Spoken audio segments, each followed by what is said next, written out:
pandangan orang-orang kita deh, misalnya di lingkungan kita nih, misalnya perempuan umur sekian harusnya udah so and so and so kayak gitu. Sedangkan yang aku pelajarin mungkin atau yang sudah aku unlearn deh kebanyakan. Nah ini adalah salah satu kata juga yang aku sukai setelah semakin kesini gitu ya. Banyak hal yang kita perlu belajar dan kita perlu unlearn.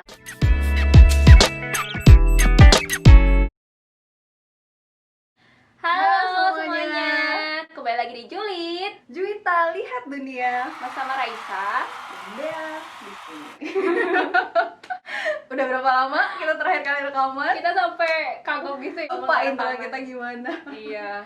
Apa kabar Raisa? Harusnya kita agak social distance ya. Iya, cuman tadi kita udah melalui prosedur kesehatan lah ya. udah medical check up ya, udah X-ray. Kalau untuk aku sih ya udah ya. Gimana kabarnya teman-teman semua?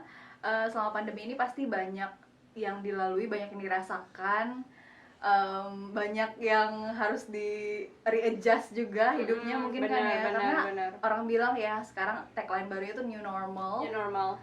Yang mana emang semuanya nggak ada yang normal lagi. Tapi semua orang ngalamin itu, jadi berbesar hati saja. We're all in this ya, together. bahkan seluruh dunia, bukan hanya kota kita atau negara kita aja. Jadi kalau misalnya kamu ngerasa down saat pandemi, totally valid gitu. Perasaan itu tuh biasa, wajar banget dihadapin dan dirasakan saat sekarang gitu. But anyway, what's in our agenda today? Hari ini kita bakal membicarakan mengenai sebenarnya gini ya, mungkin ini sesuatu yang normal. Ngomong-ngomong tadi ya, new normal tadi ya. Sebenarnya ini sesuatu yang normal. Tapi mungkin kadang terlalu apa ya? Mungkin orang yang belum melewati agak-agak freak out gitu loh deh jadinya. Normal yang baru ini. Bukan. Iya, gue paham. Maksudnya jadi ceritanya nih ya. A little bit of context for you guys. Kamera 1, kamera 2, kamera 3. Jadi ceritanya Dea itu baru beberapa, sekarang udah tanggal berapa sih by the way? Tanggal 12 yang lalu lah ya. Itu baru 2 minggu yang lalu ya. Terus saya gak mau cepet banget gitu keluarnya. Baru aja I turned 30. Atau itu harus di-celebrate atau enggak, but anyway, thanks. Tapi jadi intinya kayak kita kemarin kepikiran, how about we make an episode out of it? Kayak kalau ini dibikin jadi satu apa ya, conversation. Conversation. Gimana, jadi lebih kayak gimana sih Dea melalui apa yang sudah dilalui selama 30 tahun ini. Ganti-gantian ya lo, Res yang lo. Pandangan hidup juga pastinya berubah. Makanya ini sih Dea yang mau kita kulik. Makanya tadi aku bilang sebenarnya, sorry ya kalau agak-agak garing gitu. Orang kan lagi heboh new normal nih, related to the age gitu kan. Sebenarnya itu normal juga. Maksudnya aku juga sering lihat talk atau ngeliat wawancara. Kenapa sih harus dibesar-besarin? Termasuk juga wawancara, kalau kalian pernah lihat wawancara Emma Watson di Vogue, itu dia sendiri sama si interviewer juga ngomong gitu. Kenapa sih umur 30 terlalu dibesar-besarkan? Padahal sebenarnya itu ya sama aja gitu. Nggak perlu freak out, nggak perlu harus ada merasa kayak standar-standar yang harus dipenuhi. Nah ini nih yang mau kita bahas hari ini. Siap, jadi narasumber ceritanya hari ini ya. Baik, saya dijebak sama Raisa.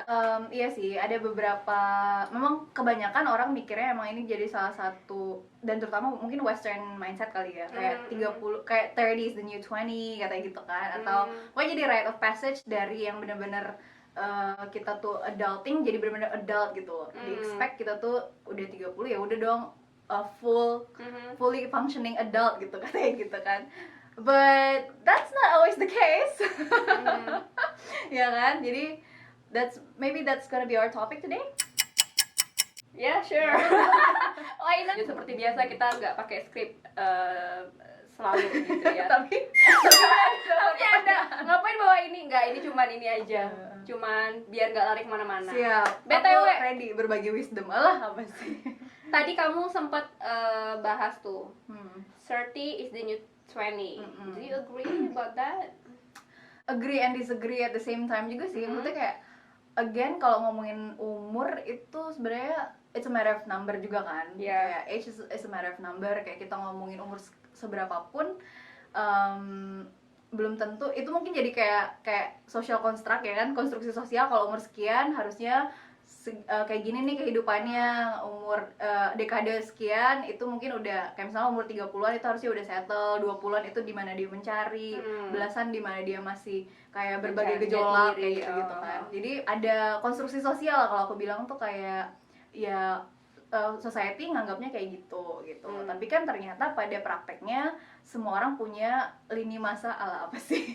Konteks masing-masing. Konteks dan juga kehidupan dan juga timeline yang berbeda gitu. Ya nggak sih? Jadi kamu lebih ke condong kemana nih? Condong setuju bahwa 30 is the new 20 atau lebih ke nggak setujunya? Kalau konteks Dea sendiri? Kalau aku sih setuju. Modus banget biar dibilang selalu remaja, forever young ya kan. Karena well at least like in my case gitu, in my context gitu, di konteks kehidupan aku, my 20s itu emang benar-benar kayak puas banget lah. Mungkin belum puas juga sih, tapi benar-benar kayak cari jati diri, mencoba berbagai macam pengalaman kayak gitu kan.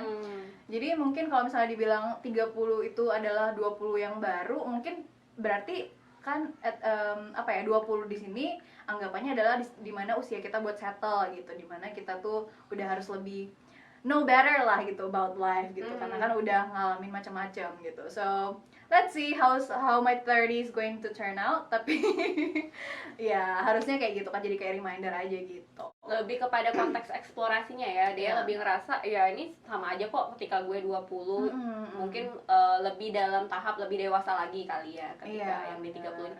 Tapi ini menarik loh Dek, soalnya aku kebetulan nih pernah nonton TED Talk.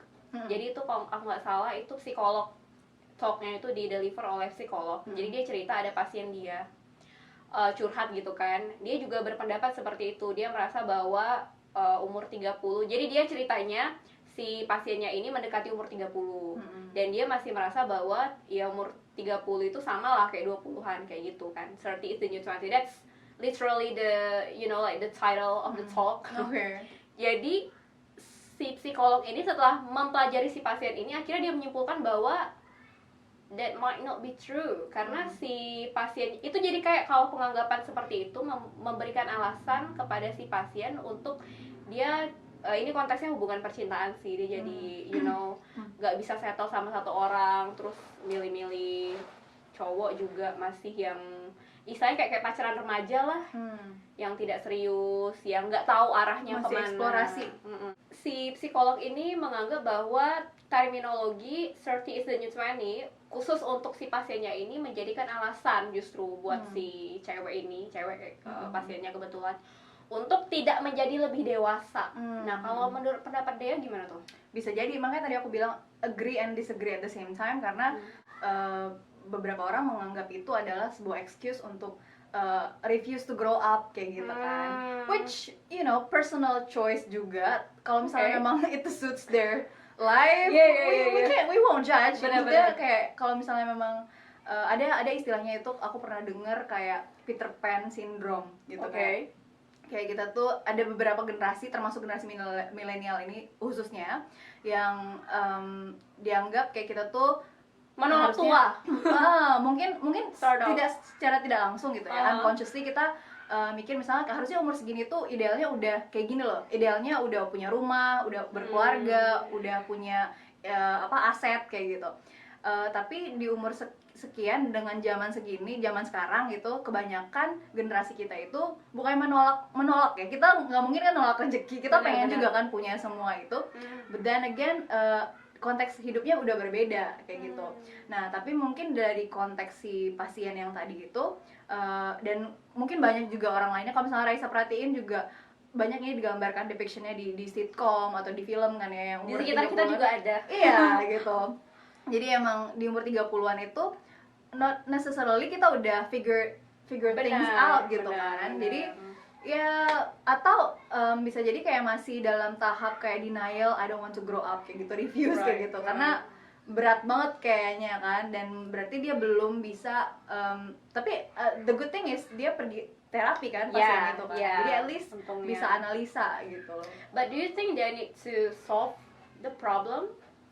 I think so, one way or another. At the end of the day, akhirnya kan kita pasti harus adulting dong kayak gitu. Maksudnya hidup kan nggak bisa kita selamanya dependable sama orang lain gitu. Udah pasti umur 30 tuh udah harus seidealnya gitu kan, idealnya emang kita udah bisa udah bisa independen, dan meskipun masih banyak narasi-narasi yang dia masih tinggal sama orang tuanya. Mungkin nggak buat Asia ya, kalau Asia kan Asian parents kita culture dan lain-lain, kita pasti masih tinggal bahkan sampai udah nikah pun gitu. But I mean masih banyak yang misalnya di culture-nya mereka itu sudah seharusnya mereka udah self-sustain, udah self-sufficient juga, udah bisa berdiri sendiri, tapi masih banyak yang menolak untuk itu gitu loh. Nggak, itu tadi mungkin refuse to grow up, dan juga nggak bisa nggak mau aja gitu, refuse aja, no gitu. I think I have a safety net to fall back into. Ini aku nggak ngejudge, tapi maksudnya banyak yang terjadi seperti itu juga masih kayak gitu. So hopefully we're not gonna be in the same category kalau misalnya itu bukan yang kita mau juga ya, tapi kan kita nggak pernah tahu ekonomi kedepannya kayak gimana gitu kan. But kalau at least kita mau berusaha supaya bisa self sustain dan juga punya kemandirian sendiri, harusnya itu bisa keep us forward. Tapi kalau yang tadi terjadi kan dia justru jadi nge-attack dirinya ya, membuat dirinya terluka, terintimidasi sama itu. Gila, umur gue udah segini, tapi kayak menyerah gitu loh jadinya kan gitu. Jadi ya I don't know what to say, tapi ya kayak gitu kenyataannya gitu kan. Jadi yang penting kita tidak menghakimi ya, kalaupun ada orang sekitar kita yang benar-benar denial terhadap umur, tapi kita juga sebenarnya harus mentolerir juga, karena kan background orang juga beda-beda. Aku ini loh Dek, karena aku tuh hobi banget nonton Dr. Phil. Tapi watch the show. Pasti kayak turunannya tuh sebelumnya pernah nonton Oprah, terus kayak iya dia kan dari Oprah ya dulu kalau nggak salah ya. Jadi si Dr. Phil itu setiap ada pasien dengan, dia kan psikolog ya, yang datang pasti ya dengan masalah masing-masing. Hal pertama yang dia tanyain sama si orang yang bermasalah itu pasti adalah, does it work for you? Apapun masalah yang dia bawa. Contoh nih, dia punya kayak permasalahan dengan kemarahannya, orangnya cepat marah gitu. Pasti si Dr. Phil-nya nggak menjudge dulu, tapi nanya kayak, does the character work for you? Kalau lu merasa oke-oke aja ya, you know, good gitu. Kalau solusinya ternyata nggak sesuai dengan dia, ya bagus dong, berarti dia kontekstual ya, nyesuaiin ininya. Aku jadi teringat sama satu show. Ini kita juga ngomongin show. Show-nya ini, karena ini menarik banget. Judulnya Queer Eye, kalau teman-teman pernah nonton di Netflix. Premisnya sebenarnya ini kayak reality show. Jadi 5 orang queer yang gay gitu, mereka laki-laki gay semua. Mereka datang untuk nge-makeover hidup seseorang gitu. Biasanya umumnya itu kayak straight people, tapi ada juga yang berbagai macam background lah. Nah, tapi intinya kayak dari berbagai aspek kan ya, ada yang dari penampilan, pakaian gitu-gitu sampai ke rumah dan lain-lain. Tapi intinya mereka itu tidak mendikte kliennya itu seperti apa. Kamu harus berubah seperti ini ya, enggak. Tapi mereka ngeliat konteksnya, terus nanya, kamu bisa nggak ini bisa jadi sustainable nggak kalau kita ngerubah ini kayak gitu. Terus juga apa sih yang pengen kamu rubah. Jadi emang look into ourselves instead of dilihat dari pandangan outsider kayak gitu. Jadi mungkin kayak gitu kali ya. Tidak memaksakan kacamata kita ke orang lain gitu ya. Which is pastinya lebih long term dong harusnya kan gitu. Karena kita ngelihat, oh iya ini pada akhirnya nanti 5 orang ini akan live nih.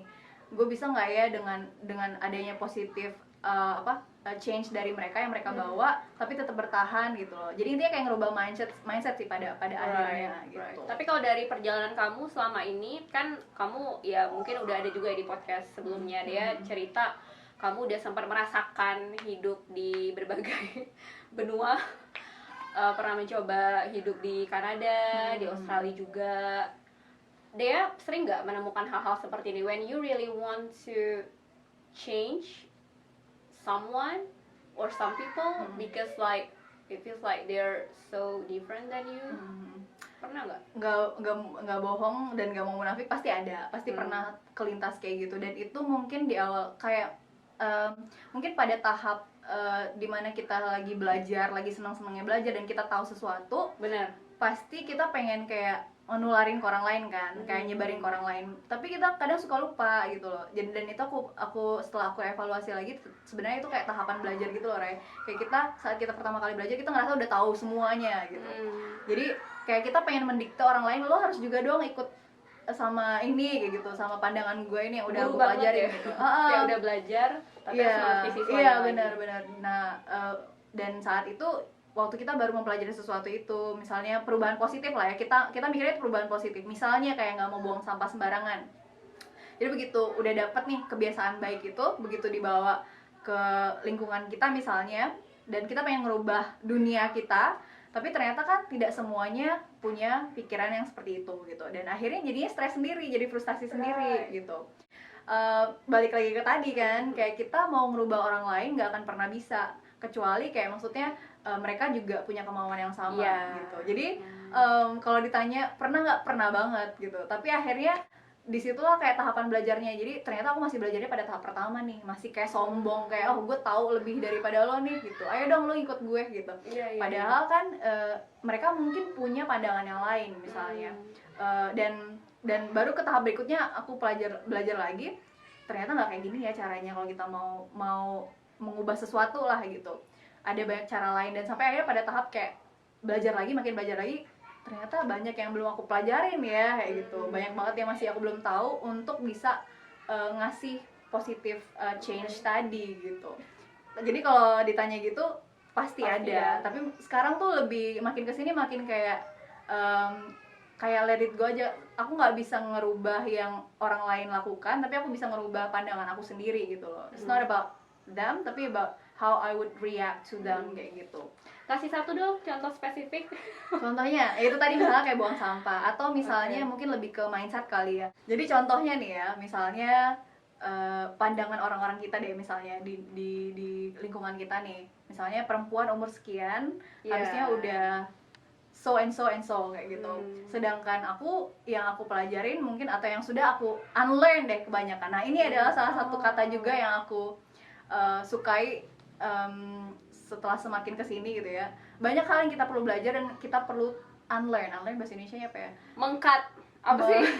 Kalau tidak pelajari agak ini ya. Kayak kita relearn deh. Kita harus evaluasi lagi apakah evaluasi itu kayaknya ya. Apakah nilai-nilai dalam hidup kita itu masih samakah atau justru relevan atau enggak sama dunia saat ini. Benar. Jadi ada banyak lah gitu. Dan contohnya tadi ya, misalnya konstruksi sosial, kalau perempuan harus so and so. Dan pasti banyak banget kan pressure dari lingkungan gitu.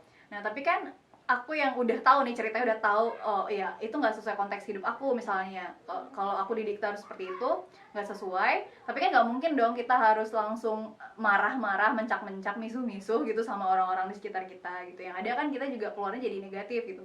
Jadi lebih ke empathize, lebih ke apa ya, lebih ke memahami sudut pandangnya mereka aja gitu. Oh iya mereka mungkin tolerate aja gitu, kayak oh ya udah kamu mandangnya kayak gitu, aku juga mandangnya kayak gini, ya udah gitu, coba kita ketemu di tengah deh gitu. Jadi kayak ya udah sih, kayak let go aja setelah itu, nggak usah terlalu dipikirin gitu loh.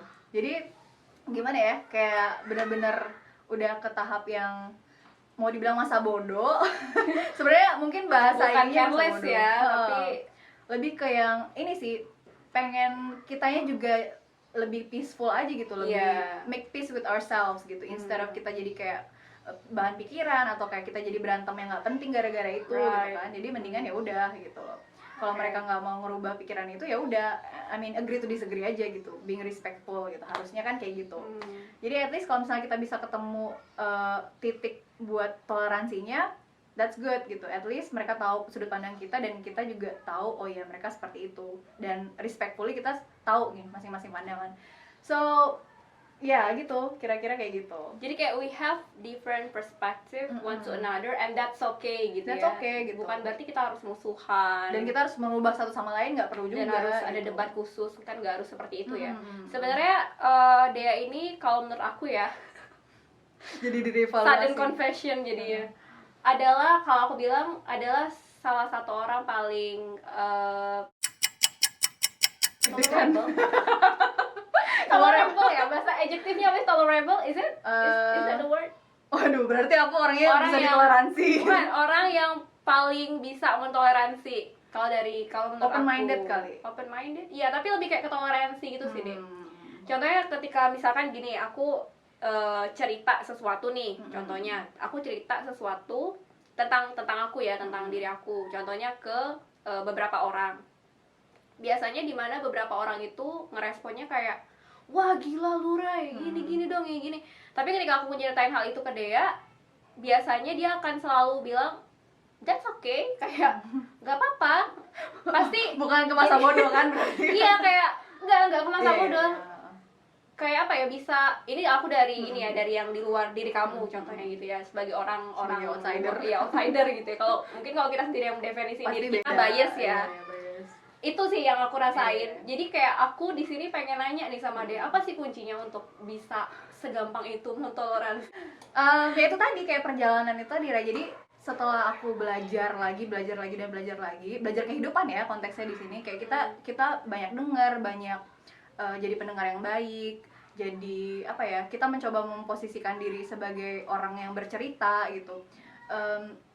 Sebenarnya itu semua mungkin sedikit demi sedikit kalau kita udah terbiasa dengan latihan kayak gitu, mendengarkan dan mencoba berempati sama cerita orang, dan nggak punya apa ya, preconceived judge itu apa istilahnya, penghakiman terlebih dahulu sebelumnya gitu. Jadi nggak punya apa ya, pikiran jelek sebelumnya lah, kayak dengerin aja kalau orang cerita, dengerin dulu. Dan jadi kayak paham sudut pandangnya dia. Kalau di awal sih, waktu di dulu waktu misalnya belum banyak pengalaman dan lain-lain gitu ya, itu masih banyak lah kayak perasaan kayak kok kayak gitu sih, kayak gitu pasti ada gitu. Dan kita di satu poin dalam hidup kita pasti pernah lah, karena kita belum melihat berbagai macam kehidupan, berbagai macam bentuk manusia gitu. Jadi misalnya gini ya, dulu ada teman aku yang dia itu memilih satu jalan hidup yang menurut aku saat itu benar-benar ekstrim banget. Kayak lu ngapain sih kayak gitu, kayak kok bisa sih seseorang yang kita kenal di satu dimensi terus tiba-tiba dia kan grow pasti. Kadang itu kan karena ekspektasi kita ke dia ya, mungkin karena ada preconceived judgment tadi. Dan akhirnya kayak kita taunya dia tuh seperti A aja gitu jalannya. Jadi begitu dia keluar dari A itu tadi, kita kaget dong. Tapi sebenarnya itu bukan tanggung jawab dia dong. Karena itu hidupnya dia, dan dia grow up sebagai seseorang individu gitu. Dan pasti ada banyak pikiran dan juga sudut pandang yang berbeda gitu. Dan akhirnya juga mempengaruhi pilihan hidupnya gitu. Dan belum tentu itu sama dengan pilihan hidup kita saat itu. Jadi saat itu benar-benar judgmental banget, kayak ngapain kayak gitu. Itu sampai kayak aku cut tie sama orang ini, kayak I don't think you're good for me kayak gitu. Sombongnya di situ, sombong banget gitu kan. Karena kita cuma tahu satu tahap belajar tadi itu. Jadi looking back nih in retrospektif, kayak ya Allah jahat banget ya gue ya, ngapain gitu kan hidup dia gitu kan. Jadi kayak aku mencoba gitu unlearn yang tadi, hal-hal yang kayak gitu tadi. Itu contoh unlearn ya. Iya. Jadi gitu sih. Jadi mungkin kuncinya kayak banyak dengerin aja sih. Saat kita dengerin orang atau dengerin cerita orang atau ngelihat cerita orang tuh, kayak coba datang dengan pikiran yang nggak punya judgement apa-apa gitu. Kayak kita pengen belajar aja, kenapa sih kayak gitu. Oh oke. Terus coba lihat kayak dia sebelumnya apa ya, background knowledge-nya kita tentang orang ini gitu. Belum tentu itu sama dengan cerita sebenarnya kan, itu kan asumsi kita gitu. Jadi kalau kita dengar the whole story, at least kita tahu satu background story lagi tentang orang itu gitu. Jadi makin kesini kayak oke, aku dengar cerita itu ya udah kayak denger oke, gitu. Wajar aja sih kalau ngerasa kayak gitu. Tapi lebih ke ngasih validasi, kayak yang kamu rasakan itu ya wajar kayak gitu. Kayak yang kamu terserah kamu mau ngerasain apa, kan yang jalanin hidup kamu kayak gitu. So aku nggak punya hak buat ngejudge di situ. Aku cuma mendengarkan, kalau misalnya kamu butuh saran, let's hear it kayak gitu. Tapi kalau enggak ya I'm here, I'm all ears lah intinya. Kadang orang masalahnya memberi saran tapi nggak diminta. Iya itu, dan itu pengalaman sendiri kan. Jadi kayak it's a problem guys, it's a problem. Gak enak kan gitu. Kayak apa ya, unsolicited ya kan, solution gitu loh. Kayak kita nggak minta, kita cuma pengen didengar. Sebenarnya manusia itu, kalau aku makin pelajarin sekarang, manusia itu sebenarnya pada intinya kita pengen recognition dan pengen didengarkan gitu. Kita recognition termasuk apresiasi. Iya, apresiasi, validasi gitu, afirmasi.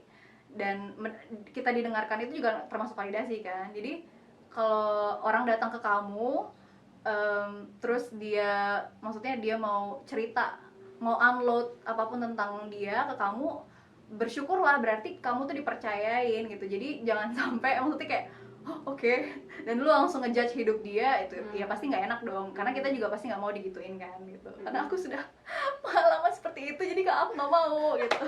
Kecuali kalau kita memang membuka kayak what do you think? Iya itu Iya tadi kan? kita minta saran atau kayak kita butuh perspektif kayak gitu. Saran pun seharusnya tidak menjatuhkan ya. Em, Right? Boleh nggak tergantung kasih saran konteksnya yang jadi? kalau aku bilang, tergantung konteks dan sejauh mana relasi kamu dengan orang Oh, I itu see. gitu ya kan. Kalau misalnya kamu mau jujur-jujuran sama dia, ya lihat dulu apakah ini akan jatuhnya Hurt them or iya, well kalau misalnya kamu memang deket banget, harusnya yang hurtful itu kan yang the truth gitu. Bisa jadi kan. Truth hurt sometimes ya kan. Iya kan?